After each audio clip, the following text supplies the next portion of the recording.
শুধু একটা সুযোগের অপেক্ষায় ছিল তিন দেশ।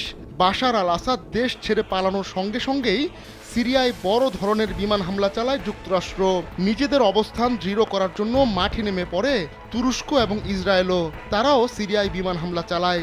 রাশিয়ার সামরিক উপস্থিতি থাকায় এতদিন এই তিন দেশ যতটা সংযত ছিল, বাশার আসাদের পতনে ততটাই অসহিষ্ণু হয়ে ওঠে তারা।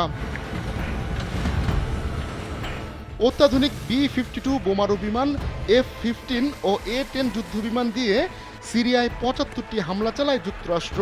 সিরিয়ার বিমান ও নৌবাহিনীর গুরুত্বপূর্ণ স্থাপনা ও অস্ত্রগুদামেও হামলা চালায় তেল আবিব।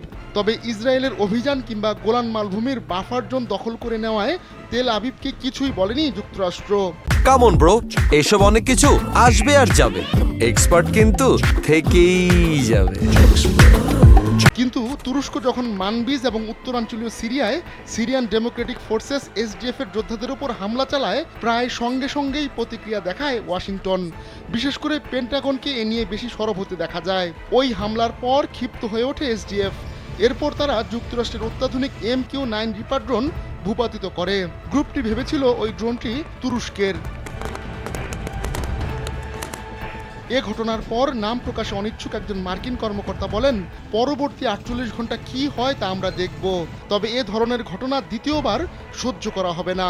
ওই কর্মকর্তা তুরস্কের অ্যাকশনের দিকে ইঙ্গিত করে এ কথা বলেন। এর আগেও SDF যোদ্ধাদের নিয়ে যুক্তরাষ্ট্র ও তুরস্কের মধ্যে উত্তেজনা তৈরি হয়েছিল।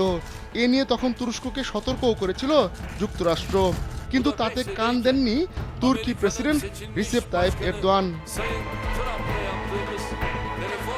আহমদুল্লাহ শিকদার, কালবেলা।